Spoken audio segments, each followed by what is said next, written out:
The advice and opinions expressed by the host of Autism Live and her guests are meant solely as suggestion and should not be in any way construed as child-specific advice. The Center for Autism and Related Disorders advises working with a board-certified behavior analyst who has experience with autism before starting any intensive behavioral intervention. Any choices you make in determining your child's treatment are completely at your own discretion.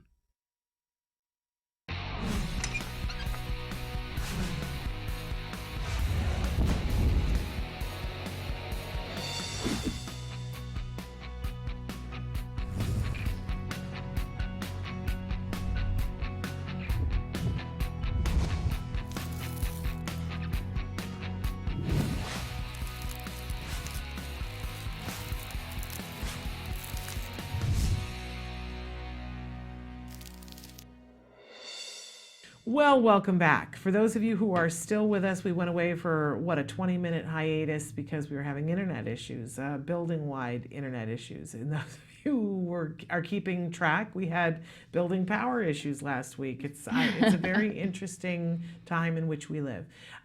Sometimes I say we have gremlins. I don't know what it is, but we're back.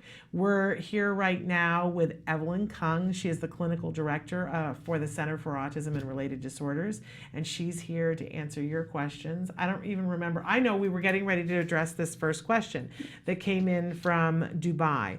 A viewer wrote in and said, my daughter is 13 years old now, and she is high functioning.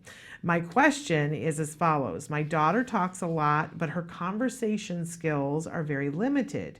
She would talk about her favorite cartoon character nonstop, My Little Pony, Alvin and the Chipmunks, Disney's Descendants. As these are not exactly age appropriate, I don't think she's able to hold an interesting conversation with her peers.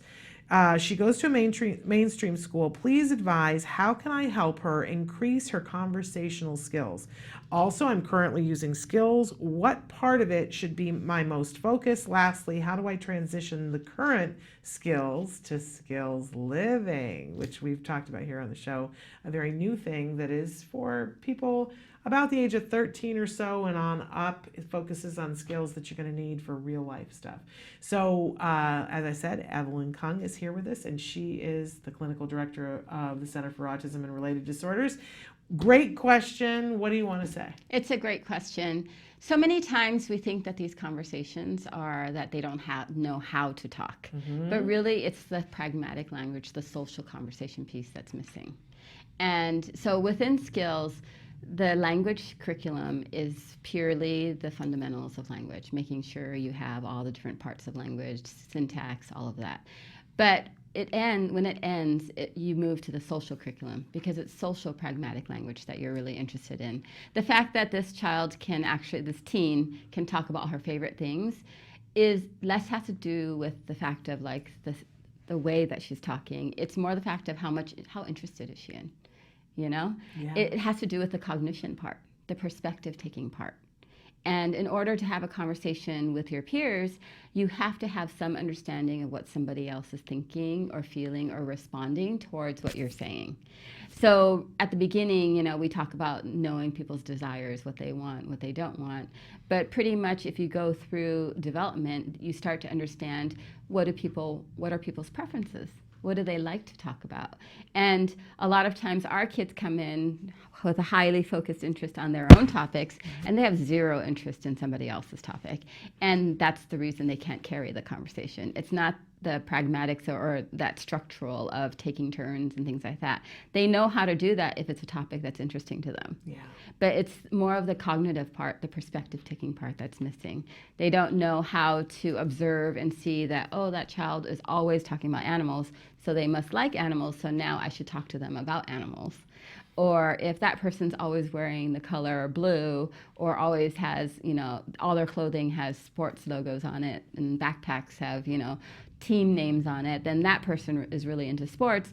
So that might mean that they like to play sports, but they also might like to watch sports, and maybe their family is into sports. Yeah. And so it's the ability to understand like other people have other preferences, and then the ability to say like, okay, if I want to talk to them about My Little Pony, I somehow have to make my topic morph or be close to that child that likes to speak, about animals, or I have to understand what they know about animals or sports teams or other information so that I can find some level of similarity. Yeah. And be able to bridge what I like to what they like, and then be able to talk about what they want to talk about. And we all do this on a regular basis. Some people have more skill at it than other people, but usually it's because they cultivated the skill. And so we have the ability as parents and teachers to help our children cultivate these skills. They're really written into skills very distinctly. And as you said, there's the social language curriculum, there's the cognition curriculum. In fact, Skills now has 4 different products. There's the Skills Regular, right? There's the Advanced Cognition, which is what I'm going to talk about in just a second. Then there's the Skills Living, which you said that you would be interested in figuring out how to transition to that. And then, of course, there's the BIP Builder, which is in all of them. In all of them, but you can get just the BIP Builder on its side. But the Skills Cognition curriculum is particularly great for those teens, especially in the early teen years, when it's these kinds of things that you want to work on. For the kid who can't get their backpack together in the morning and get out the door, it's great for them. For the kids who just, it's like they've got a lot going on, but they just can't get to the success socially and conversationally, it's great for them. They don't need all the other stuff that's in skills, right? And maybe they don't yet need all the stuff that's in Skills Living, but Skills Living also has those things in it too. Yeah, we made sure when we were building Skills Living that we knew that there were 2 types of kids that were using it. The ones that were more challenged and had less language and communication, and then the ones that, had a lot of communication and maybe school was easy for them, but the social aspects of life are hard for them. Yeah. So, when you come into Skills Living, you kind of choose your path. You have access to everything, but you can kind of choose your path on what difficulties or what areas that you want to work in, as opposed to regular skills where you do this assessment and developmentally and see where they land and see where the deficits are. In Skills Living, people can pick and choose. Yeah. Like, I want to work on my social skills. I want to work on vocational skills. I want to work on just how to organize myself. So in Skills Living, it's arranged so that people get to choose what they want to work on. You can focus on an area, do a lot of it, then move to another area if you want. And it'll give you all the hints about so this is a social conversation that we're having, and it really hits social skills and also cognition and a few other areas. So it'll give you some hints like, you can't stay just in one curriculum to work on this skill. Because when you do get in that social interactive part of life, it does take 1,000 skills, from organizing and planning my thoughts to be able to communicate with you on a subject, to what do you like and what do you know already, to, okay, I'm in a noisy place, I need to really talk loud. Yes. So it's being able to move accordingly. And I think that's the hardest thing for a lot of the kids that are high functioning, is they want the rules. And initially it's very easy. There are a ton of rules that you can follow, and it's very clear and simple. But when you get into social settings where I have to think about, who do I know? Who am I talking to? What do they know? What's my relationship to them? Yes. It gets complicated. It gets really complicated. Where am I? Do I know this person well enough to ask this question? Right. It's just there's this. And ton sometimes of you can go down that checklist and go, okay, I'm in a bank and I'm talking to a grandmother and I know that she really loves the Dodgers, so I'm going to bring up the Dodgers. But grandma's upset about something else, about the Dodgers not doing well, and so the conversation still tears apart, and then you have to repair and find a new tactic, right? Yes. So it takes a certain amount of perseverance and being able to notice whether it's working. You make all these assumptions and you go with your best guess, and sometimes it isn't it, and you have to back up, reevaluate, and then come again. It's very complicated. Yes. But our kids can get to it. They do. They really can, and they do on a regular basis. So to answer her questions, in skills, this would be the social skills curriculum and the cognition curriculum. Yes. Maybe a little bit of EF Yeah, maybe too. some EF into it. The executive functions in there. Now to answer because I don't know the answer to this, when somebody has been using skills, how and at what point do they transition to Skills Living? Okay, so one thing that actually we've been working on, and was working on right before I came in here, Right. was being able to. We're actually in the process of trying to figure out how to transfer their building that you might be able to just transfer everything that you have in skills over to skills living. Okay. So you're going to actually have everything that you introduced in skills in the skills living part. Very nice. So that you might not be able to make changes to the older things that you've already done, but you will have access to the 16 curriculum areas in skills living. And what that adds on is the vocational, the community, joining the community, readiness, and all of that. So it really works on getting people to function in everyday life and choosing, what do you want to focus on. We have some vocational areas that we're building. We're actually trying to grow it. We're releasing skills living. It definitely has content, but what we've decided to do is everybody was asking for this so much that we have the basics in there, and then there's continual additions that will be growing. So even in the vocational area, which is what the adults are most interested in, and the teenagers too, that have decided, okay, we're leaving school, whether it's at 18 or 22. I'm leaving school now. Where do I go? So now I need to figure out how to get a job and, what areas am I interested in? So we're trying to put some really basic areas that a lot of our kids are interested in and giving them ideas about, what questions to ask, where to look, and, what path. Okay. So what I'm hearing though is that as of today, they're working on being able to make that transition. So if you've got a skills account you want to get to skills living, give them at least a week or so, and then we'll get back to you on. Well, just you contact your skills representative. Okay. And they'll tell you how to do it and what timeline. Okay.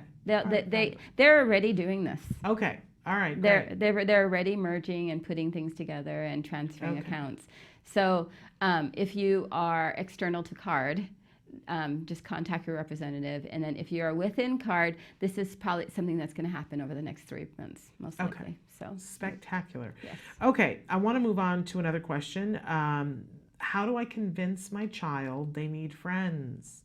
My 14, soon to be 15-year-old son was diagnosed with Asperger's at 3 and has always preferred to be alone. I've tried to tell him he needs to make friends and have even forced him to take social skills classes, hoping it would help. Nothing I try helps. He says he doesn't want friends and is now starting to have meltdowns whenever I tell him or it's time for him to have a social skills lesson. I've tried everything, but he is so non-compliant about making friends. He gets straight A's in school, but just refuses to interact with other teens. There's hope. Okay, definitely. Right now, the way that we view relationships and the way that a lot of our kids on the spectrum view relationships is completely different. Yeah. A lot of our kids on the spectrum view it, if they've had a lot of forced teaching, it almost becomes a negative thing. It's very aversive at a certain point because they don't see the need for relationships. When you and I talk, we get enjoyment and social spontaneous enjoyment and reinforcement to keep talking or sharing. For these kids, you're going to have to actually look at their activities. You're going to come out at a different way. And this is actually a lot of men out there. I've had a lot of autism moms that have kids with grown and just laugh and just say, women get together a lot of times, and this is generalities, to talk and to share, and that's what's reinforcing. But men get together to do the ultimate parallel play. They go do sports, they go fishing together, they do activities together, and that's what's meaningful to them. Yeah. And if they are talking, there's a specific subject they're talking about when they get together. Yeah. Especially the academics. I know somebody who gets together with all his friends from grad school, and they do math together. None of them are mathematicians. Oh, funny. But they do math together, and that's how their friendships come along. They literally go to dinner and bring some math problem, and they all work on it together, and they share that. And for me, that's crazy. Yeah, for me too. But that's how they get together, and those are all their social relationships. And these are men in their 50s who have careers, who are very successful. They all have PhDs. Right. But they do math together. Yeah. And so that's going to be what's going to happen. Your son, you need to find someone, and all you need is one friend. You don't need a ton of them. But you need to find, if he's really good at math, you need to find someone that's really good at math that almost offers something to him so that he can learn something, and that he realizes that, by sharing this time with you, I actually learned something, and there's something to gain from this. And that's the reinforcement that's probably going to be the most rewarding to him. Yeah. So we've had kids, we have kids who love tornadoes and love to classify them and all that. And a lot of these kids, actually, they don't meet the friends that they really hang out with until they're college level. Yeah. Because that's the time when you have the freedom and your population increases. because you can go and find probably another physics person who's interested in meteorology, who's going to be able to share your love for hurricanes or tornadoes, and maybe you become a chaser with them. Right. You know, or you go and you meet that professor that is like really into some process of chemistry because this kid likes the way this works in science. Yeah. You know, but it's that kid, you need to go on the interest level. Right. You know, and somebody that's as interested in him. We've had kids come in here like that were at CARD previously, and it's their senior year, and their parents are trying to get them to like suddenly their grades go down because what they've realized is nobody has anything to offer them in school anymore. And they're just not interested anymore. Right. But it was just like, no, you're going to go to college and you're going to meet people who are going to have that same level of interest. It's just that in your population of your high school of 500 or 1,000, it's different from the 15,000 or the 30,000 campus where you can find that person that might exist there and be the friend. So a lot of times we encouraged a lot of these kids to, the parents, to start looking outside, whether it's in community college or even in college level, to say like, is there a math club? Is there a robotics club? Is there something else? Because the chances of your child actually making a connection with that person will increase tremendously. High school, everybody's changing what they're interested in, and they're really not that our kids are not on that social level where they're that interested in what somebody else is doing this weekend. Right. You know, in terms of football or whatever, you know, the activity is. That you're going to go on the interest level, and the person that they make friends with might be 10 years older than them, but if they have that interest, at some point, your child's going to be old enough. Right. To be able, and it evens out, and they start finding that person, and they don't need a lot of friends. They need one or two, and you know that's enough for them. And they'll start to see like these other people have other things that they have in common with. Right now, the commonality is it's so small, you know, in high school. I find myself thinking about the fact that there's 2 shows on television right now that address this in different ways. On ABC, we were just talking about this before, they have The Good Doctor. And it is a young man who is a savant, and he's a doctor, and he's not good with relationships, and he doesn't have friends, and he's trying to make friends with people, and he's not always being successful, right? But you see him every once in a while make a connection with somebody that's both meaningful to him and the other person. And it might be interesting for you to watch that and you know, and see what you like about it and sit down and watch it with him so that there's something. We know that video modeling is a very interesting way of showing people. Now see, you know, he's like you and he doesn't have friends either, and it's not the end of his world, but oh look, he made friends with her and now he likes that. Might be a, you know, a non-aggressive way rather than trooping him off to the social skills class. And then the other one, which is entirely up to you whether you think that you and he are ready for this conversation, Atypical on Netflix, is a high school student who's on the autism spectrum, and he has a friend at his work, but the friend talks about sex nonstop. And at one point, mom gets together with another mom who has a son who's on the spectrum. And the main character says, you know, I have nothing in common with him. I don't want to sit and talk with him. And she's like, find something in common. And they sit down to have a conversation, and they try to talk about everything. You know, do you like this? No. And they can't have a conversation until one of them brings up sex, and they're teenage boys, and they begin to talk about sex. And if your son is ready for that kind of a conversation, I have to tell you that watching the show with my son opened up a world of discussions about things that I don't know how we would have found a chance to talk about otherwise. But it also deals with that whole concept of what do we have in common that we can talk about? Mm-hmm. What do we have that we can bond about? And they were both talking about the fact that, you know, they did not know how to get a girlfriend, and how were they ever going to get into this circumstance, and that they wanted to know more about it. And it's hilarious and fun. And I also love, in that particular instance, the young actor that is playing the friend on the spectrum is also on the spectrum and has been on our show, Anthony Hawkes. So it's hilarious and fun, and you're supporting. But make sure that you watch, because there's they don't mamby-pamby. When they talk about sex, they go there. So if you're not ready for that and your son isn't, take note. But in any case, good luck. Good luck. It's a very interesting world. Okay, we got a question from a mom who says, "Dear ma'am, is the if the GFCF diet works, can we give rice in his diet?" And I think that that's a pretty, rice is not gluten, so you can, although we find that some of our kids are reactive to rice as well. But she goes on to say, my son is mild, high-functioning autism, very good in studies. My problem is to fix his behavior, that he wants to wear the same clothes every time and first remove his shoe from his right foot. If we teach him something different, he slaps us. One thing is important is to wear, that wearing anything from other relatives, and that he is at the point now where he is commanding other people to wear clothes of his choice.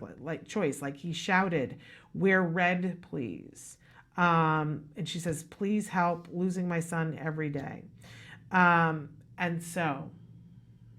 This has so many layers on it. Right? Doesn't it just? This just has so many layers. The kids they like their routines, and there's some comfort in it. Yes. There's so much that changes in their world that a lot of these kids, especially the high functioning kids, understand changes. A lot of them are anxious too. I was just going to say, this screams anxiety to Yes, me. it's so much anxiety. And basically they're choosing their clothes, and the way to do things is a way to control their world. Yes. It's a way that they can put some control. And I mean, there's so many layers. There's no way I'm going to answer this to help your son right at this moment.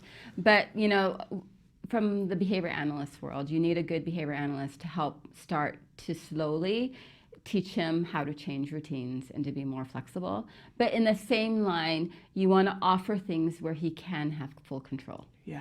He needs some place in his life where he can have all the control for himself, but show him you can't control other people. Yeah. He's trying to do it right now because he's trying to get other people to wear red or to wear the clothes that he wants.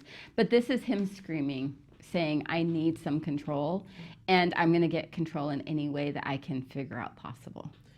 I completely agree. And I've said before on the show that I have OCD, and that after when we were like 2 years into therapy with CARD with my son, I had a bit of a meltdown, breakdown period in my life where I didn't understand it at the time, but there was nothing that I could control. Like everything that was going on in our lives was outside my ability to move the pieces on. At least that's how it felt.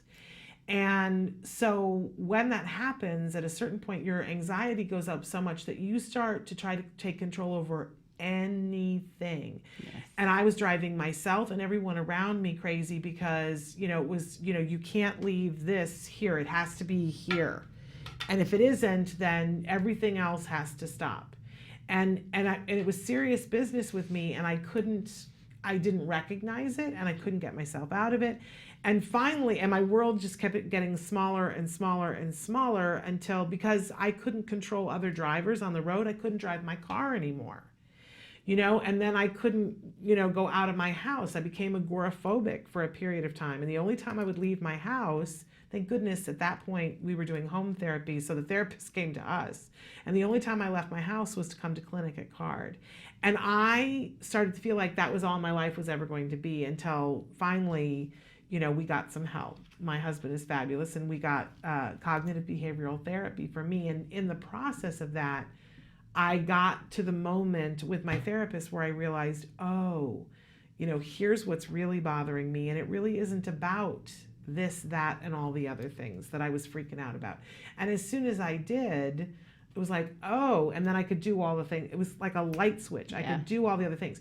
But I feel, and my husband and my son can notice now, when I start to get anxious, when everything starts to pile up, little bits of OCD slip in, and I go, what am I really anxious about? What is it that I feel like I don't have control over, that I feel like I have to control this? And if I can get to that moment, great. But for a kiddo who's on the spectrum and a teenager and dealing with all the teen hormones, I don't think it's realistic to think that we're going to get him to understand that. But you still, I think it's important for us to understand that that's really what's going on. Yes. And that I know what it feels like firsthand on the inside, and it's really, really unpleasant. And when I felt like, oh, okay, there's that thing that I don't have control over, but I have control over all these other things if I choose to, but I don't have to obsess about them, it was like being let out of jail. I would never have known. Really? Yeah. You look I at me and traveled you don't with see you. that? No, I traveled with you, and I know I would. And you're so good. And I drove, and I was such a spaz, and you guys had to talk me through it. We were driving through Houston, and I was like, you guys, I would never have gotten to the airport if you guys hadn't talked me through it, you and your daughter.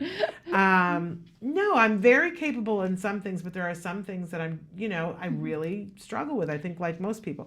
But in any case, hugs to you, because I know you could talk to my husband and my son. It's not fun when you're next to the person who's like, you need to do this. There are certain things that my son and my husband just accept now, that I'm going to say something. My mother never could accept this. But like I would say to my mother, now when I leave, I want you to make sure you lock the door.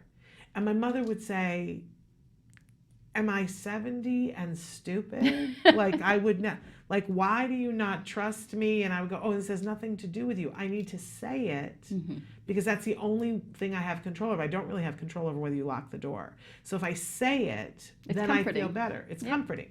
So, and my husband just goes, yes, and never takes it personally. Right? So I want to encourage you, don't take it personally. Don't wear red.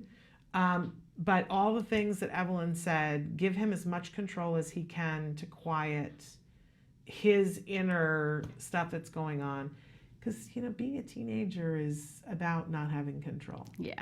It's not control. And a lot of times, even for, neurotypical kids, they don't know how to gain control either. Yeah. So they need some guidance and they need some structure. Yeah. A lot of times, teenagers are always losing things, and you kind of have to go in and say, okay, here's a scheme that you could follow, and that's just enough for them to take it. And then for our kids on the spectrum, you are a little bit more intrusive because you might have to tell them the exact order, but then realize that, okay, if this is an order that you're teaching, if they're doing a routine for a self-help skill, you let them have it. Because that is an area where if you want to choose to brush your teeth a specific way, he can have all control, and nobody's going to say anything about it. Right. A lot of the adaptive skills are where we give them the control, and it's okay for them to dress a certain way, but as long as they're able to accommodate the weather and everything else. Right. But it's a lot of times the adaptive skills are the routines where we tell the kids, okay, this is where you have full control. You'll take care of yourself. Just as long as you're getting from point A to point B, you can do it any way that you want, and if you want to do it in the exact same way, it's up to you. Yeah.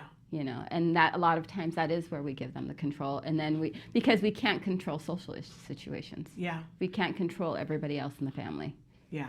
But if you think about from the start of a day, I mean, I'm not so old that I can't remember being a teenager. I remember being a teenager, and from the start of the day, all the things where you were at the mercy of somebody else and their schedule and their decisions, and just started ticking them off. Yeah. It's crazy. It is. I mean, as the mother of a teenager, it has been hard for me because sometimes I'm at the mercy of his schedule, and I haven't been at the mercy of his schedule before. You know what I mean? Yeah. Except when we were doing therapy, which, right? And then I was. But now I'm at the mercy of his schedule, and I don't like it. It's not, I completely understand now why people get excited when their kids get driver's license. I've never understood that before in my life. I've been like, why would you be thrilled about that? Because then you got to worry your car's gone, and you got to pay more insurance. Why would you be thrilled? And now I get it because I'm a professional chauffeur. But my point is, when they go to school, and there are bells that ring that say, you have to go and do this at this time, and you don't get a choice. And you don't get to go to the bathroom without raising your hand. I mean, I hate that about our school systems. I get it because it's, how they keep control. Order. They need order. Right? But I don't think any of us would want to do that. When I was teaching college for years, and then I went back to teach high school for a couple of years. And they asked me one day what I thought should be included in the new packet for the new teachers coming from somebody who was relatively new back to this. And I said, you should give them Depend undergarments. And they said, why? And I said, because it's the only job that I know of as an adult that you don't get to say when you go to the bathroom. You have no say whatsoever. You have to be on somebody else's schedule for when you use the restroom. It's horrifying. And the kids are all that way. And the teachers who don't allow them to have water on the desk, oh please, we're out of time. I've digressed. And we lost a bunch of time to not having the internet. But thank you for coming and being You're here welcome. and answering the questions. We always adore you. You're welcome. And please give our love to your family. Thank you. You're fabulous girls. All right, we are going to take a break, and then when we come back, we're going to be joined by Nancy Allspaw Jackson for Let's Talk Autism with Shannon and Nancy, and we've got a bunch of in the news for you that's pretty fascinating today, and our fabulous guest, Dr. Liz Mathias. Stick with us.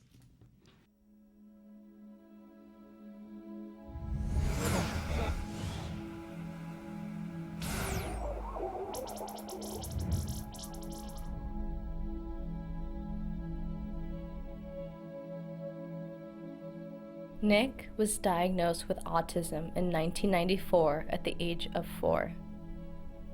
He received 5 years of therapy from CARD that eventually faded out. Nick recovered from autism in 2001. This song I'm about to perform is by the Red Hot Chili Peppers. CARD helped many patients, myself, to recover to this level now. Cheryl and Mike's son, Jack Riley, was diagnosed with autism in 2010 at age 2. He's been receiving therapy from CARD for a year and a half. Today, Cheryl, Mike, and Nick meet for the first time. I'm curious as to what you remember. I certainly remember pretty long sessions, and I'd be frustrated if I would make mistakes. I mean, I remember one time I had to count a row of 6 blocks, kept messing up. That was really difficult. Oh, I need it. No. I need it. I need it. At what point do you recall hearing the word autism? I was able to figure out what I was going through without anybody having to tell me. Our concern is if it's a big secret to hide. I don't know what we can say. No one ever told you, you just discerned But the it? reason I'm comfortable talking about this is because I felt it. In therapy, I certainly began questioning why people reacted as they did based on what I said and did, particularly because of difficulties I was facing in school. It got to a point where I wanted to understand why it was. So I entered while still going through therapy and still showing significant signs of the mental condition. Even after I'd improved to a significant extent, there were those who still gave me a hard time for it. Did it hurt your feelings when you were in school, the way that kids... Oh, absolutely, because it was bullying, it was harassment. That scares us. They called me names. I was basically, when it came to sports and PE, I was usually the last kid chosen. Did teachers intervene? Fortunately, not really. I mean, it was just so hard for me to talk about it because of how ashamed I felt. Certainly the first few years of elementary school, I don't think I really had the most supportive teachers. I mean, I remember my mom told me how my first grade teacher once said that she thought I had no chance of getting anywhere. And going away to college and out of state and being the only person from my old school district has made a difference. It's just really improved my social life tremendously because I got to be me, because with nobody knowing about my past, I wasn't faced with these misconceptions and prejudgments. Do you tell people, new people that you meet? No, that's not the first thing I will ever No, I would tell hope it's people. not the And first thing. you know what? In most cases, I never do, because while it's a part of my past, it doesn't define who I am. I mean, just thinking back to the very beginning, pretty much each episode, autism, what, not who. I want to tell you right now, though, I'm so impressed with you. Likewise. I want you to know that. Likewise. I mean, your son really inspires me just as much, because I'll tell you, anytime I adore him, but I'd be lying if I said it wasn't challenging. I mean, It's cost me the stuff that like career things, goals. I don't care about those anymore. I work at night. I'm tending bar. Not that I'm too good for that. I'm just saying that's what I do.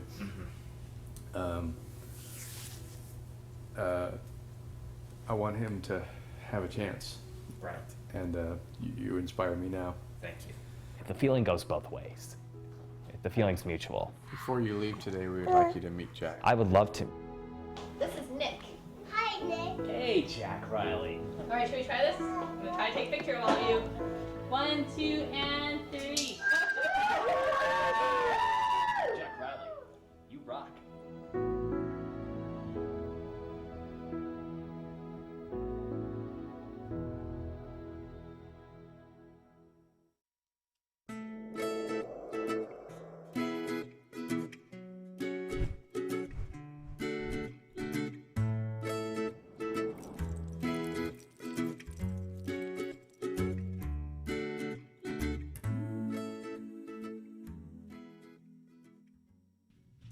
Good morning and welcome to Let's Talk Autism with Shannon and Nancy. I'm Nancy Oswald Jackson. And I'm Shannon Penrod, and I'm thrilled to be Hi. here with my friend. How are you? I'm really good. I'm really good. We were just saying that at some point we want to take a couple of minutes to recap. I got to go to a great event on Saturday, Yeah, the big AMT fancy Gala. event. Yeah, it really was. It was at the Montage in Beverly Hills, and very swanky, I must say. And a lot of really fabulous guests, and a lot of the autism community was there. So it was the AMT Dream Gala. Autism Movement Therapy. Dream Gala, because they're creating an academy that, and I wish I could remember what the dream stands for, but it's all amazing. It's dignity and all these other great, powerful words that Joanne Lara started Autism Movement Therapy. Right. And for years, she was doing this wonderful. It's a dance that the kids learn how to do. That's got very like specific movements. Yeah, with different music, but it's very specific movements that help you to cross the midline. Okay. Which we know that when kids do activities that cross the midline on a regular basis, it helps with cognition. Right. There's no doubt about that. The science is all in on that. So she had been for years. She's someone who, she's an ABA therapist. Yes. She's got a credential in moderate to severe. She teaches college, trains people how to be effective with this group of kids, this very specific group of kids. But she's been traveling all over the world training people to do the AMT with the kids that goes to India. My goodness, she's going to Greece. Like yesterday, she flew to Greece. Amazing. But what she saw was that those kids, they were making progress with her, but then they would get to like 18, 20, 21, and there was nothing for them. Right. The cliff. She really was experiencing it with the kids that were in her classroom. So she said, okay, what are we going to do about it? That's Joanne. And so she started Autism Works Now. And so is this fundraiser for both of those? Well, it all comes together because they're making a facility in conjunction with Eva Lund at Special Spirit. Right. They have plans to build a greenhouse and a barn and a living place so that there can be several of the candidates that are living there. The greenhouse, they will be growing roses. Okay. And that eventually the dream is that someday we can all pick up the phone and dial 1-800-AUT-ROSES and be taking the roses that they've cultivated and sending to our loved ones around the world, which would be great. And then there's another section of the facility where they'll be taking and training dogs to be companion dogs. Not necessarily therapy dogs, but companion dogs, which can happen quicker, and they can take a wider range of dogs. So there were dogs at the event, and when you bring dogs to the event, it's just, dogs and children, right? Right. We all want to be close to them. And so the money was to raise the basis to build these facilities out at the Special Spirit Ranch, and they were also acknowledging a couple of really wonderful people. Larry King. It was a big thing for him. It was a big tribute for Larry King. His birthday is, I think, maybe today, actually. But there was a big birthday party with ginormous cake. I mean, it was amazing cake. And so he was there, and in Fine Fettle, hilarious. Is he? Oh my gosh, he was so funny. When he got up, he had everybody in tears. Everybody was laughing so hard. And of course, there was another award for Dr. Temple Grandin, the Trailblazer Award. And it was so awesome to have her on the red carpet. And, she was in a great mood and having a good time. And there's nothing better, I'm sorry, than Temple Grandin in a good mood. Now, you have been with her before. Yes. When things aren't going right, boy, Temple not in a good mood is not the most fun thing. Right. But I watched you. There was a day that you were interviewing her and Temple was not in a good mood, you guys. and you totally turned it around. There's that wonderful interview. If people haven't seen it, look on our site. And Temple was not in a good mood when you guys started. When we first sat down, right? Woo, yeah, and that's, as much fun as she is when she's in a good mood, man, when Temple's not happy, I don't think very many people in the room are happy. But she was in a great mood that night. Yeah. So she was like the life of the party. It was so much fun. That's great. And of course, Joe Mantegna was there with his whole family, Right. and Laura San Giacomo was What the is one. her relationship to autism, Laura San Giacomo? So Laura San Giacomo, I don't know how well known this is, and I don't know whether I'm telling tales out of school, but you've all seen the show Speechless, that's about the mom that's got the son in the wheelchair. Yes. And she's, that's based on Laura. It she is. has a child who, it's not autism, but that he's in a wheelchair, and that her life changed exponentially. Oh, I didn't know that. Yes, I think that very few people know that. But so Speechless is loosely based on her. Okay. And which isn't that an interesting new thing to know Right. about? And I hope I haven't told tales.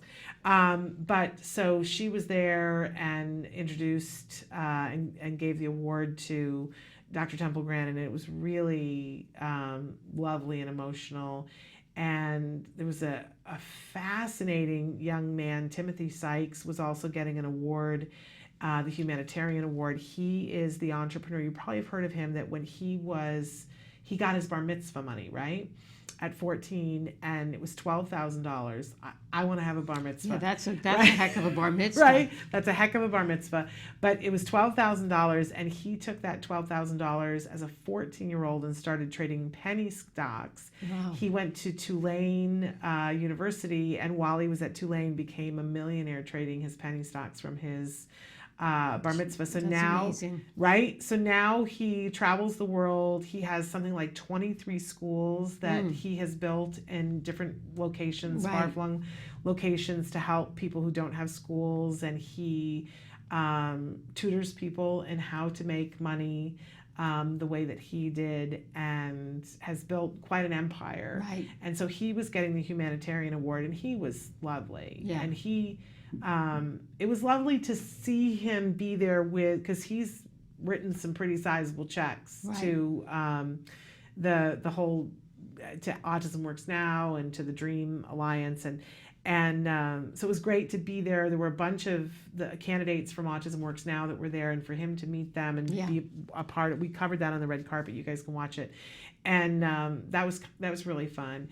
And there were just a lot of really wonderful people. We always love seeing Jean Smart there with her fabulous husband, Richard, whose last name I cannot remember for the life of me, but I've always loved him. He's a brilliant actor, and they were just so sweet and kind on the red carpet. And the red carpet was very small, and it was very hot again. We keep Right. going to these red carpets that are 700 degrees. Although I must say D&D's was the coolest red carpet that we were on temperature-wise. But this was super, so people were writing in and worrying that Samantha or I, one of us or both of us, was going to pass out. And we were shoved so close together with people that at one point,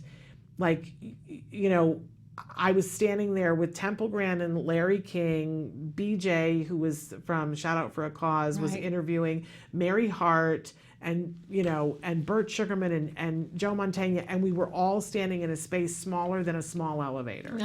And it was kind of nuts. Excuse me, with extra there, it was crazy. Now I'm going to cough coughing, but it was a really fun night, raised a lot of money. Who sang and just blew everybody's doors was Kiki Epson. Okay. Have you heard her I don't know perform? Kiki Epson, Oh my no. gosh. Needs water. She's a jazz singer. Okay. With her own band, and I had heard her music before and have always loved her, and she's just beautiful and tall and statuesque and fabulous and sings from her heart. I didn't know that she's Buddy Ebsen's daughter. Oh, yeah. And so she's working on a new show that's about her dad. And so she sang 3 songs and told stories about her dad, and it was, there was not a dry eye in the house. Everybody was just, it was beautiful. How could I forget? One of the other stellar moments of the entire thing was that Spencer Hart sang. Spencer sang. That's what I was going to say. I thought she was on the program. they had a balcony, and she was on the balcony. Laura was standing at the podium, and she was talking passionately about our kids, and she said they all deserve a seat at the table. Right. And she said, and now listen to this voice. And Joanne was in this gorgeous outfit, and she went like this, and you look up, and there's a spotlight, and there is Spencer in this gorgeous dress with her hair beautiful, bright red lipstick, and she sang this aria from the balcony.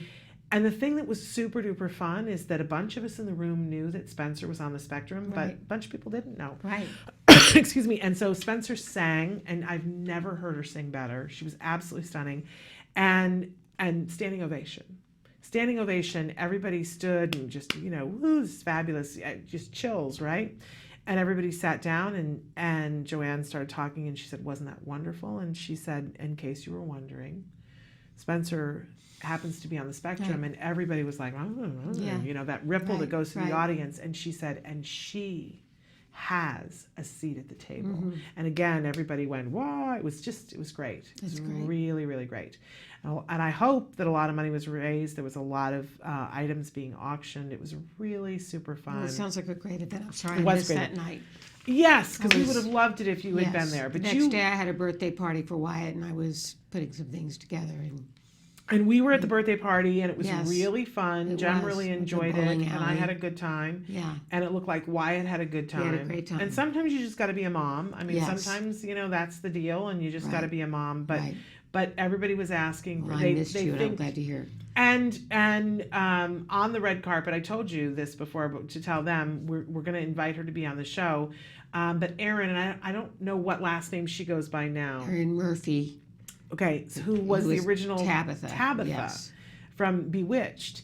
And so she was on the red carpet, and I was talking to her, and she said to me, I said, now, why are you here supporting? And she said, well, I'm an autism mom. And I was like, what? How do I not know this? Right. And I said, we have to have you on the show. And I believe she has more than one child on the spectrum. I believe one has Asperger's, but... Well, and I was like, how do I do this show with it's called Let's Talk Autism with Shannon and Nancy, and we're two autism moms, and we'll have to have you on. And she was like, Nancy, could that be Nancy Allspa Jackson? And I was like, yes, it could be. She goes, oh, she's an old friend of mine. Right. Because whenever I'm someplace that's star-studded, everybody knows you. And I'm surprised that Larry King didn't say to me, and how's Nancy? But anyway, so she said to give you her love, and she said she'd love to come and be on the show. So we have to, on, for sure. Absolutely. She has 7 children, by the way. 7 children. Yeah. She looks fabulous. I know. She looks like she's stuck in a time warp. And I remember, I mean, she can't be that wildly much younger than I am, because I remember when she was a little girl, and she was on the show, and I was a little girl watching the show, but she looks like she's 20 or 30 years younger than me. And 7 children. Well, maybe that's what keeps her looking young. Anyway, now, but also, before we go anywhere else, I have to say, I don't think that you got a chance to see it, but on Monday night, of course, a lot of us were watching The Good Doctor for our good friend Kobe Bird, who was on the show. Who was on as a guest star. He was playing a 15-year-old who's on the autism spectrum, and he's a 15-year-old who's on the autism spectrum, and it was just luscious and divine. Perfect casting. And Kobe's going to be on the show tomorrow, and we're actually, the show starts at 10 o'clock Pacific time. And usually we have our first guest at 10:20 because there's a lot of other stuff that I do at the beginning, the jargon of the day, so on and so forth. But if you're tuning in to watch Kobe, tune in a little bit early because we're having him on at 10:10. Okay. And his dad will be here too to talk about what it was like being on set with your child on the autism spectrum up in Vancouver on the #1 rated show. The show is doing that well? Oh, it's the #1 rated show. Oh, I didn't know that. And this was, all the reviews have said that this is the best episode yet so far. It was so emotional on 2 different fronts because, there's always 2 or 3 different stories happening. Right. And the other story was gut-wrenching too, but it was hard to watch because Kobe's character was having such a hard time, and he, at one point, he's self-injurious because he's having such a hard time with the medical stuff. Right. And, I was watching what all the moms were saying online and people who don't know Kobe, and they were like, it's so hard to watch. And I was watching it going, oh, but I know him, and it's hard to watch. I can't imagine, I was on text talking with his mom, and it was the first time she was seeing it. He was great, you guys. You got to go back and watch it. Look for it He's on. got great goals. He was to be on Broadway. And I think that, it's like check your watch. Right. I fully expect by this time next year that will be a reality. Right. I mean, and all the reviews have been saying that. They're like, well, he was on Speechless earlier this year. Now he's on The Good Doctor. He's one to watch, is what one of the reviews said. Right. It just makes me so happy. So great. Yeah. Okay. So shall we talk about in the news? Yeah, we have some stories. One on sleep problems in autism, which a lot of us moms are familiar with. Yeah. But it's official that it's a much bigger problem for those on the spectrum. Between 44 and 86% of children with autism have a serious problem with sleep. By comparison, 10 to 16% of children in the genuine that kind population. of caught my attention, and that was a little surprising to me. And I want to say that this story comes to us from spectrumnews.org, and if you want to read the whole article, go and check it out. And another one of our stories comes from spectrumnews.org today, because they just are killing it this week. They're just doing an amazing job. And this article that they have up there about sleep problems right now, and the title of it is Sleep Problems in Autism Explained. Great article, because it not only says here's what we know, here's what we think is causing it, and here are the things that you can do about it. There's a lot of reasons behind the causes. Some sleep apnea affects more children with autism. And did you know? Gastrointestinal Absolutely. And just pure insomnia is more prevalent in the autism community than it is anywhere else. It takes an average of 11 minutes longer for a child on the autism spectrum to go to sleep than it does a neurotypical kid. Now, isn't that interesting for those of us who've complained that we have a hard time getting our kids to stay in bed? Yes. It's 11 minutes on average longer than a neurotypical kid. Wow. There's something about that you go, oh, well, 11 minutes is a long time if you don't know what's happening. But if you know, okay, well, I'm just going to have to put 11 more minutes in, then I think it makes it more manageable. And they spend significantly less time in REM sleep, which is what really restores us and helps us to be focused. Exactly. So, and the consequences, there are a lot of consequences. Yes. The repetitive behaviors can be more severe. Socially, they could be less interactive.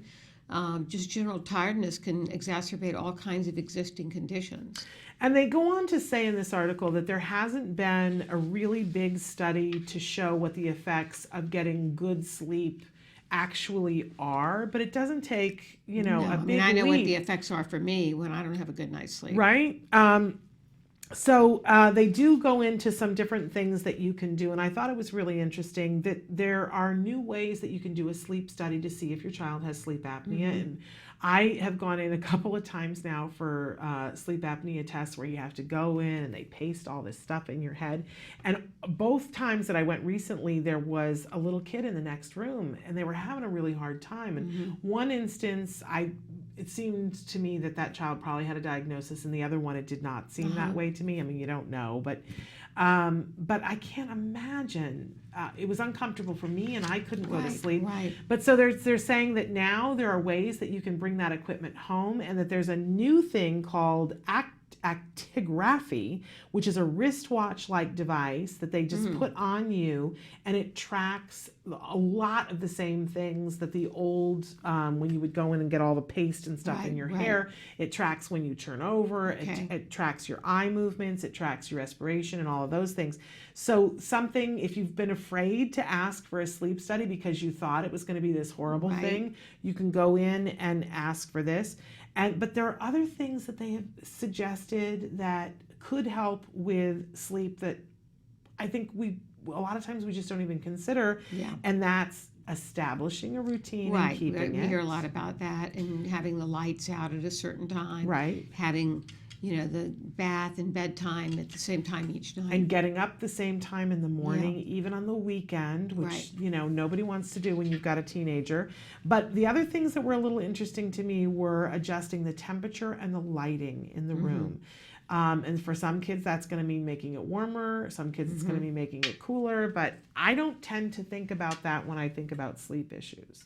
So I thought that that was really exciting. And they do say melatonin, of course, can be an answer for some. Although here on the show, we want to caution everybody and say that just melatonin, and we've talked with Dr. Graham Pichet about this before, that melatonin has like a timed effect that's like 4 hours. So for some of our kids, you can give them melatonin and then they're going to wake up 4 hours later. Okay. One of the things that we recommend is a product that you look at, not necessarily recommend it, but look at it. It's called Tranquil Sleep, and it has what I use for Wyatt. Right, and it has melatonin, it has tryptophan, 5-HTP, and yes, so it's got 3 things so that the individual taking it will actually stay asleep for the whole night and not wake up groggy. Right. Because melatonin, we have lots of people write in and go, well, yeah, he went to sleep, but then 4 hours later, like a clock, he's up and at him, and melatonin can do that. Okay. So we only have 4 minutes to cover the next 2 stories. Okay. So one is, could excessive brain connections be the cause of autism? Yeah. Really exciting, and we're quoting from the autismparentingmagazine.com.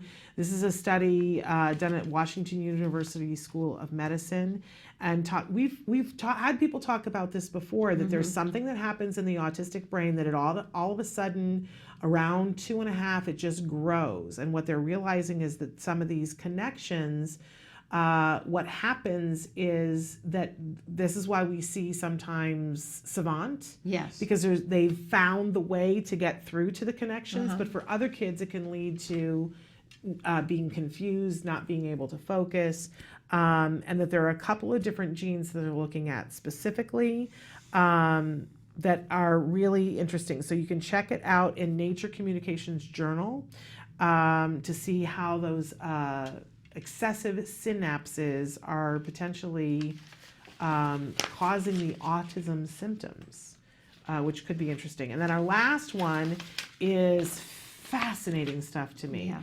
The fact that there is a missing brain wave in children who are nonverbal when presented the same stimuli as children who are verbal. And apparently it's connecting the image of an object to the word. Right. So they showed kids a picture of something, and they mapped what their brain, where it lit up and what it did. And in the first millisecond, there's a first phase of it that the children move around in their brains and everything was lighting up the same, whether they were verbal or nonverbal. But then there's a P wave, PS wave, that was just missing from the kids who were nonverbal. And instead there were scattered lights, and across the kids it was vastly different. Yes. Whereas the kids who were verbal, the wave was there and it was the same, and it was in the same place in the brain. So interesting, right? What do we do with this? But if they can get, I think this is key and a breakthrough in the making, because if they can find how to access those parts of the brain, then they can train the brain to have the wave, and then maybe we can get language for everyone. That's some exciting stuff. Very exciting. Also in spectrumnews.org. Yes, so check that out to see more about that. And then we're going to take a break because we've got a great guest who's coming up. Yes, we have a clinical psychologist and certified school psychologist, and we're going to be talking a lot about school placement. Yeah, because I love that for her, she runs a full stop shop that not only, can you get help because she's a clinical psychologist, but she can also then go to your school with you to say, this is what the child needs and why, and this is what the placement is. So that's a pretty exciting thing for folks who live in New Jersey. So Dr. Linda Mathias will be with us. Liz.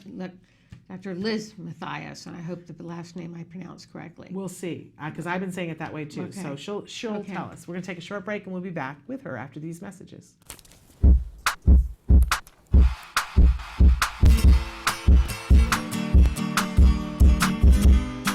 Arts and craft activities are a great way to practice on skills you're already working on with your child.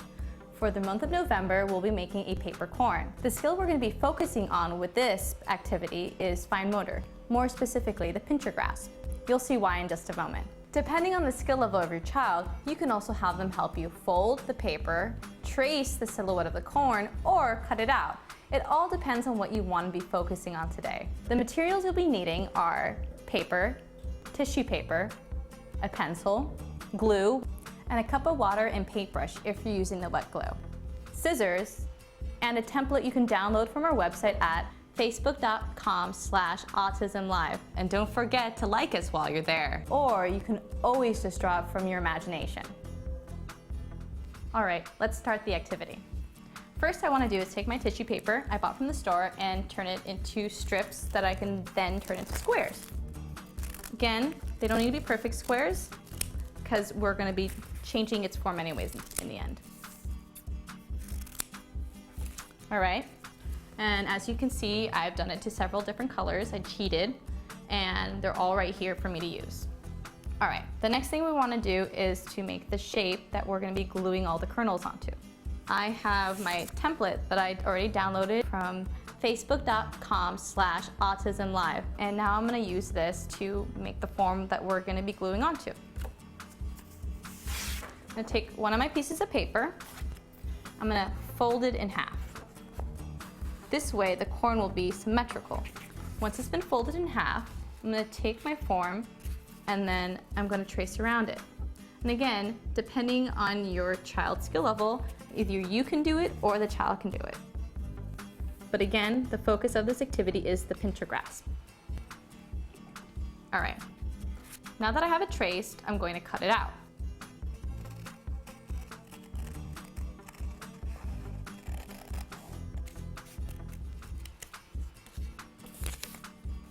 And ta-da! Here is my blank corn, but it's missing its kernels. So now that's what we're going to be working on. I'm going to use this glue, but you can always use a glue stick as well. The reason why I like this one is that it doesn't dry as fast. So I'm going to squeeze it all over my corn and then take my paintbrush, dip it in some water, and then smear it all over the corn. The next step is making the kernels. What your child is going to do is take one of the tissue squares and practice their pincher grasp. Squeeze, squeeze, squeeze. And once they have this, then they're going to place it onto the corn. And as you can see, it's got a lot of surface area to cover with these kernels, so lots of opportunities to practice their pincher grasp.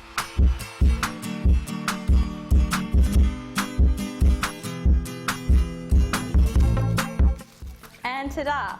It's done. As you can see, lots of opportunity to practice your child's pincher grasp. When you're finished, don't forget to share your pictures online at facebook.com/autism-live. I look forward to seeing them and see you soon. Bye. Can you see me? Can you see me flying by your side? What is autism? What is autism? What is autism? What is autism? What is autism? What is autism? I've been asking myself that for a very, very long time.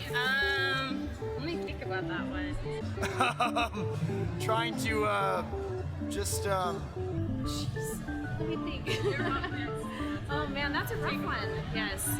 Autism, Autism is a neurological disorder that affects many of our kids in different ways. It's a learning disability that affects the cognitive functions of the brain. A lot of people have the misconception that it's a disability, and it's really not. I look at it as like a special gift. When one person thinks differently from another. It's an opportunity for everyone to learn to understand someone that's a little different than them. Autism is the ability to educate. They're given so much talent in different areas. To me, autism means a chance to be with and be around people you really care about.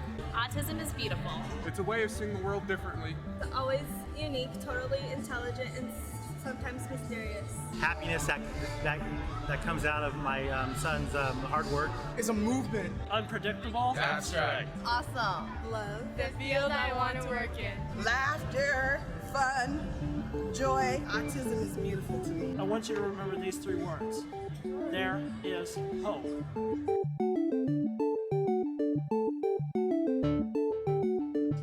And welcome back to Let's Talk Autism with Shannon and Nancy. And now we are going to be joined via Skype with Dr. Liz Mathias, who is a clinical psychologist and certified school psychologist, and she specializes in assisting children and their families with ASD. and all the problems that can sometimes come with that, like anxiety and learning behavioral disorders. And welcome to the show, Dr. Matthias. Thank you so much for having me. I'm so happy to be here. It's good to have you here. And we were also talking just before we brought you on that you kind of offer one-stop shopping at your practice because you have several therapists with different areas of specialty working with you. Yeah, given that I'm a clinical psychologist and school psychologist, I served my time on the child study team, so I understand how IEPs are written, I understand the testing, how it turns into programs for the kids and related services, accommodations.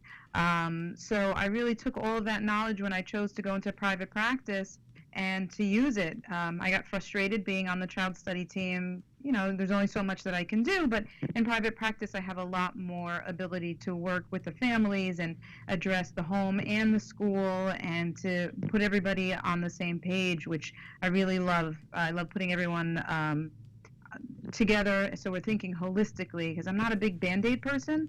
I like to really address the child as a whole and the systems as working in coordination. In fact, you've got people who tell us about some of the different techniques that you have in your office, because you said you had play therapy. Tell us all the different things that you've got in your office. So I'm very, very blessed. The practice has grown, and I have 4 therapists in total right now. I have one, her name is Chrissy Sundberg, who does ADHD in-home coaching, which is a new service to us, basically going in and working on executive functioning skills, but also behavior management, even if it doesn't relate to ADHD. We also have Stephanie and Nicole, who work with children from school age, basically up until 21. And they do a lot of play therapy and art therapy, and they're so wonderful and patient and kind. And I also have Michelle, who she and I have worked together in the past, and she's a certified play therapist. She uses the Santre therapeutic technique, which is a really awesome way of processing just emotions and trauma for children, and she brings that wonderful skill to our practice. And so we do offer a multitude of services, and for any point that it changes in a child's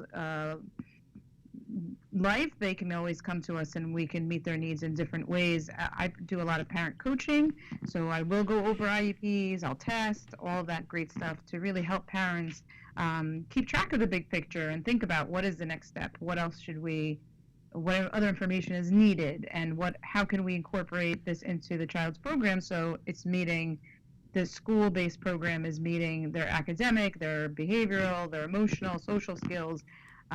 We have a comprehensive program. Absolutely. How do we know what type of program a child with ASD needs in school? How do you determine that? That's a big loaded question, right? Yes. So let me just start with every child is entitled to an appropriate education. And when you look at a child on the autistic spectrum, we have to look at their profile, as well as the academic programs and accommodations and related services that are available to the students. And by related services, just to clarify, that's speech, occupational therapy, physical therapy, and counseling in the school setting.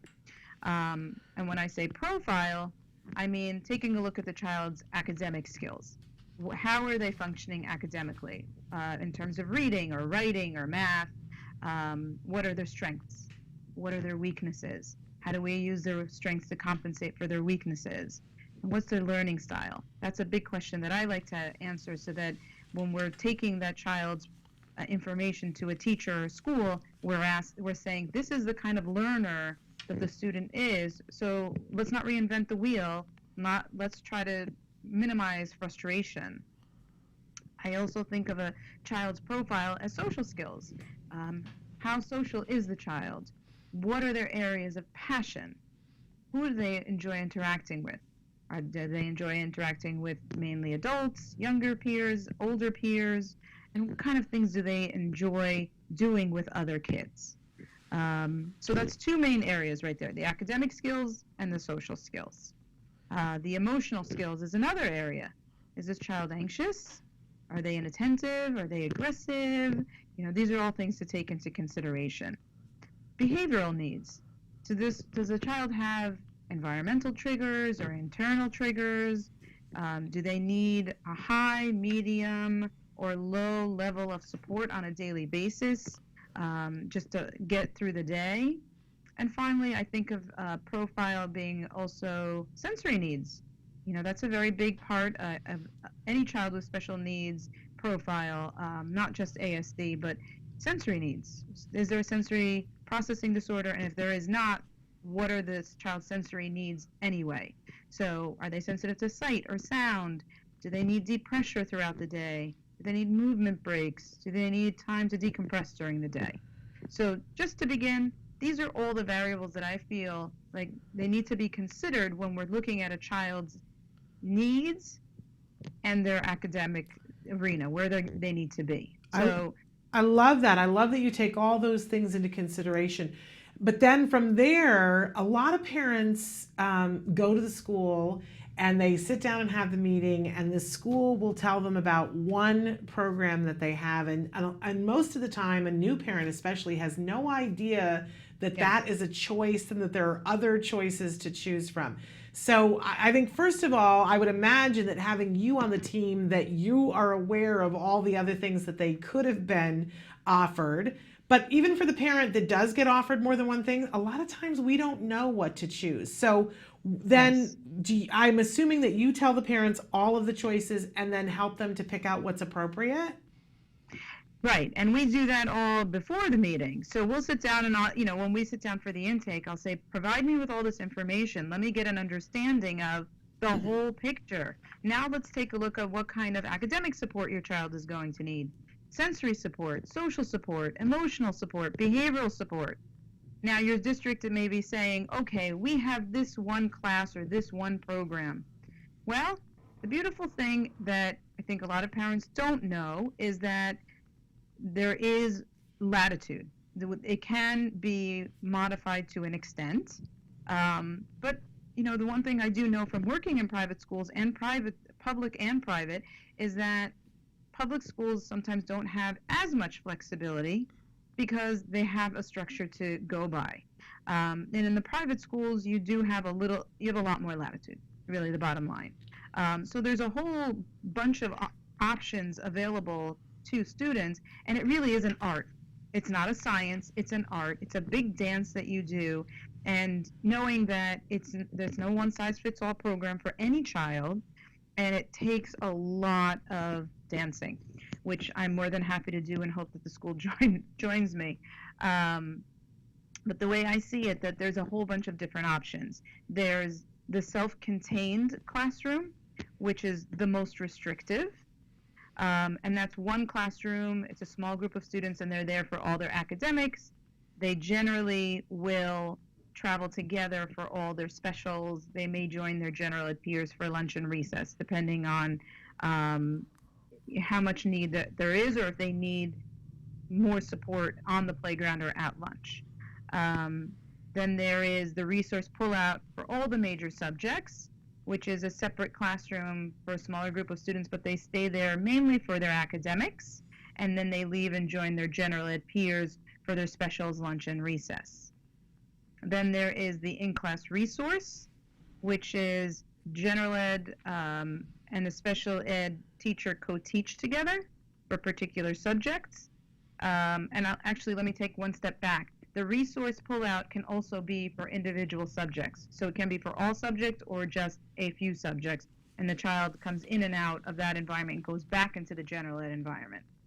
Then the next option is general ed with paraprofessional support, which is a paraprofessionals in the class who provide support to either all the students in the class or to 2 or 3 and is then noted as a shared aid, or a paraprofessional that is there for one particular child, and that's a one-on-one aid.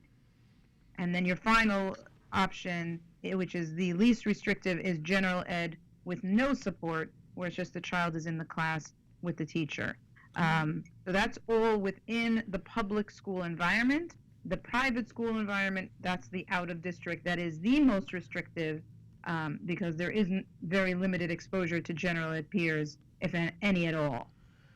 So the It's a big menu. It is a big menu, and the $64,000 question is, though, that we see a lot of times, that inclusion on some level would often be the best choice for an individual, but are the teachers prepared to facilitate that? Do they have the right training? Are they equipped to deal with that? And what's your thoughts on that? So having worked in both arenas, our general ed teachers have had such an increase in the number of children with special needs, with autism, with ADHD, anxiety. The number of students over the last decade has increased immensely. They're not just teaching that general ed child. I really don't even know what a general ed child is. I just know that they're in the classroom, I guess. But they are not always trained. Their needs have grown so much. From what I understand, and I hope this has changed, but when I was in the public school, I asked the general ed teachers who were new out of college, and I said, so tell me, how many classes do you have to take in the arena of special ed? And they shared with me that it was very few. And so sadly, a lot of them do come out and there isn't that much training. So it's really up to the district to then shape that professional to understand the needs of that particular child or particular classification of children, because they're not always equipped, and they certainly can't do it by themselves. They absolutely are going to need more support in the classroom, whether it's another teacher or a paraprofessional, but they need more support because it's hard enough to have to differentiate instruction for any student, and you have a class of 20-something. So if you're differentiating work all day long, when are you teaching? It's tough. So I think it's a very, very, I've always said this, that the people with the hardest jobs are the teachers and the paraprofessionals, because it's a big balancing act where they're trying to meet everybody's needs in the best way possible, and it's hard. Well, clearly, though, and I agree, I'm an ex-teacher, but I also feel like all of the things that you just said, which are so amazing, it's so overwhelming to a parent, which is all the more reason why we should avail ourselves of the services of somebody like you. So let's take just a second for you to talk about where can people reach you, what kind of clients are ideal for you, how they can get a hold of you. They can absolutely reach me via my my website. I encourage everybody to go and take a look, especially when they're trying to figure out who's my best match for my child, therapist-wise. I can be reached at Dr. Liz at psychedconsult.com. The website is www.psychedconsult.com. I also have a phone number. I'm happy to share that. That's 973-400-8371. For those who may not be in state or are in state but far away, I also Skype and FaceTime to make the services accessible. And as I said, I do travel to the children's schools and work as a member of the IEP team so that we can work collaboratively. I don't go in there with any intent to brawl it out. I really just want to work collaboratively to find that best program. And absolutely, reach out. We'd love to hear from you. And even if it's on just a consultative basis, to give you a little information as you're going into an IEP meeting, whether, if you're out of state, clearly I may not be able to go with you. But for parents who I'll bolster a lot of parents and say, here's your list of questions. Make sure you come out of that meeting with these answers and make these requests, because they are within the scope of the special education law, and you have a right to this, but unfortunately, you have to ask for things by name. And so then they don't have to be in the state of New Jersey to call and have the benefit of at least some of your services. Correct. Wonderful. And so, the wide variety of people that you could see, then I'm thinking, and Nancy hasn't said this, I'm going to say it for you, that her husband passed away almost 2 years ago now, and her son was 14 at the time, and it was a rough time, and trying to find somebody who could help her through that time. Grief therapy and for my son. Exactly, but understood autism. That was an uphill climb to find somebody. I found one person that we worked with for a very short time, and that was it. And I think that you're not the only person to be going through that. That's one of the things that you cover. Who give us a list of what kinds of people would be ideal for you, that you really could make a difference for. Well, anybody who is looking for parent coaching, even if it's just help me create routines for my children at home, help me review my child's IEP, can you test my child, can you read my child's evaluations and help me make sense of what they mean, you know, support me. This is Right. hard. Yeah, it's a little This is a overwhelming. hard journey. It's a very, very hard journey. Not just as a professional, but as a mom of a child with special needs, it's exhausting, and we need support. And I know I like to bounce ideas off of somebody else and say, am I approaching this in the right way? What can I do to be a facilitator of my child's well-being while mine is being compromised? You know, so it's a very tough journey as a parent, and you know, these are the hard parts, and we have to support each other and help each other. So I really say that to all parents. If you need help and you need to just process, even if you're not bringing your child in and you're just saying, talk me through this, next IEP meeting, help me handle this upcoming situation, or my child is behaving this way, or I don't know how to make sense of the test results, because it's gibberish if you aren't trained in it. It's a wonderful resource that you're providing. Let's put the website back up again, and if you would like to, Dr. Liz, tell us the phone number again where you can be reached. Thank you so much. 973-400-8371. And again, for those of you listening on iTunes, psychedconsult.com. Psychedconsult.com. Dr. Liz, we want to thank you so much for being with us today. Thank you for this wonderful opportunity. Yeah. Thank you. It's good having you. It's really fabulous. Thank you so much. Have a good weekend and a happy Thanksgiving. Happy Thanksgiving. You too. All right. Bye-bye. Bye. We're going to take a short break, and then we're going to come back and answer some questions that Okay. have come in. So Okay, stick great. with us.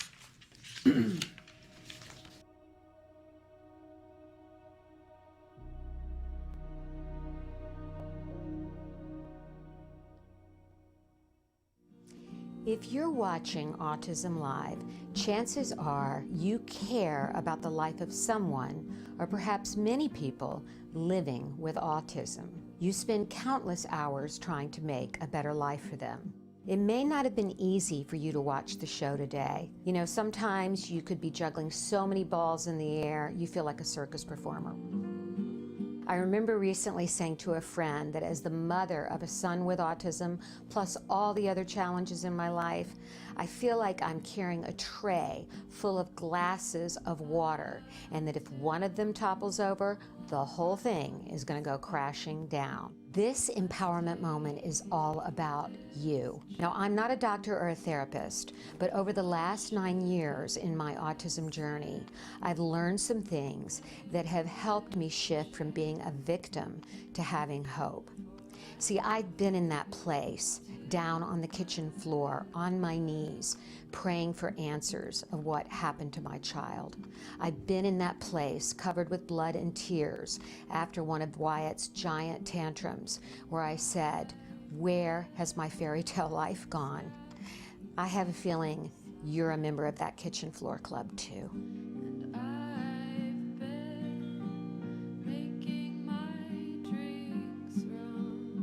It's been a process, but I've come from that place of being a victim to becoming an advocate for my son Wyatt and for many others as the executive director of ACT Today, or Autism Care and Treatment Today.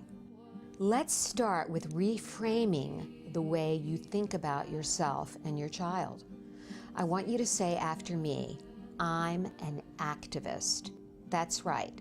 I'm an activist, because just by watching this program, you are taking positive steps to make the world a better place for your child or someone else living with autism. You are a positive force of action in the world. I want you to start thinking of your so-called disability as an opportunity, because it's within our challenges that our greatness is revealed. That's where we find our courage and resiliency. And parenting a child with autism is one of the greatest challenges a parent can face. You have the choice to see this as a journey of self-discovery. Some people take expeditions to climb Mount Everest to see what they're made of. you don't have to travel that far, because parenting a child with autism is an expedition of the soul. Until next time, stay strong and keep the faith. Welcome back. We had a bunch of questions that have come in since the beginning of the show. So the first one was a question for Dr. Doreen, who isn't here today, and they said, I know this is a controversial question, but what are your thoughts on vaccines? My son was talking and making eye contact up to age 2, but immediately after vaccines, he had a high fever for a week and lost all of his previous skills. I'm worried for my younger son and want to hold off, but my doctor is being persistent and help. And of course, they don't write in and say which state that they're writing from. And we want to be clear that they're this is a very controversial subject, and there is, first of all, I feel very strongly that there is no one who can tell you what you can and should and would do with your child. And each child is different. And each child is different, so you need to make the decision for yourself. But I will tell you, mom to mom, that there are some things that you want to consider no matter which way you decide to go with this. And we love to talk about, especially when it's a second child on the spectrum. Dr. David Berger in Florida, who's a naturopath, can help you to get yourself as healthy as possible, either pre-pregnancy, during pregnancy, or after pregnancy, and help to get your child as healthy as possible to be able to withstand all the things that they will go through in their life environmentally, including the potential of vaccines. And one of the things that we have been hearing is that it's key, if you are going to give vaccines, to make sure that your child's vitamin levels for A and D are where they need to be. That everyone should make sure that their kids' vitamin A and D levels are where they need to be. It's interesting. It's a hard decision, especially when you've already had one child who's had a reaction to vaccines. And so we're sending you love, and there are lots of different opinions out there, but we hope that you'll be able to make the decision for yourself to figure out what you want to do about that. But definitely check their vitamin A and D levels and talk to your pediatrician about getting those levels. You want to be comfortable with your pediatrician as well. You don't want to be intimidated by them. Yeah, I mean, if you're yes, I think that both of us have had the experience of being with a pediatrician about a wide variety of things and saying, here's what my concerns are, and you need to feel like you're being heard and that they take what you say into consideration. Yes. That's hard sometimes. Okay, next question. Can you recommend any strategies, to help my son sit at circle time? He's 4, almost 5, and teachers say he will sit for less than a minute, then get up and run around the room while the teachers chase him, which can't be good. Their circle time is only 10 to 12 minutes, and thank you. And 10 to 12 minutes is a pretty, on par thing with kids who are 4 and 5. And so my advice to you about this is that, how we just changed the clock for the daylight savings time? Okay. And it hurt. Yeah. Oh my gosh, it hurt all of us. Right. It was like, oh. Well, the truth of the matter is that the time actually, the light changes by about a minute and a half every day, and we don't notice it. But when it changes by 57 and a half minutes, it hurts. And we can get our kids to do all kinds of things by changing it by very small minutes. We can work on food therapy that way and getting them to do something for a longer period of time. So great, they already took a baseline and said less than a minute. So my advice, and I'm sure that our therapist would say, then take that baseline and say, okay, the child can last for 45 seconds. Great. Then push it to 50 seconds and make sure first you teach him how to ask for a break at 50 seconds. And that he gets a reinforcer and he gets the break after 50 seconds. Okay, then 3 days later, change it to 55 seconds. And then and keep giving the reinforcer, and he has to ask appropriately to get the break, and then he gets to run around, and they assign one person to run after him, and they're going to be like, oh, we don't want to do this, it's disruptive, and tell them this is going to take less than a month, and then he's going to be able to sit there for the 12 minutes. And really, I mean, this is how we do interventions. This is how my son got to sit in circle time, and now he can sit he can sit longer than I can. right? But you got to change it by a minute amount, just like we did with the time. We've got 2 minutes. Use reinforcers. And got to be a big reinforcer that they have to give immediately upon him asking for the break, and he gets the break, right? Okay. Other questions? More questions. My 9-year-old stepson has issues with sleep. He's consistent with getting up out of bed in the early hours, about 3:30 a.m., and disrupts sleep for everyone else in the home, and he doesn't get his own way. Do we be consistent with skill extinction and learn him that bed is where he stays during the night hours, and hope that he settles? Everyone is exhausted and nothing seems to work for us. Kind regards. First thing I would talked do, about this. right. And that it could be if you're giving him melatonin, and then he's back. So you can try tranquil sleep. The other thing that I would do is get a video camera and set it up to find out what's happening at 3:30.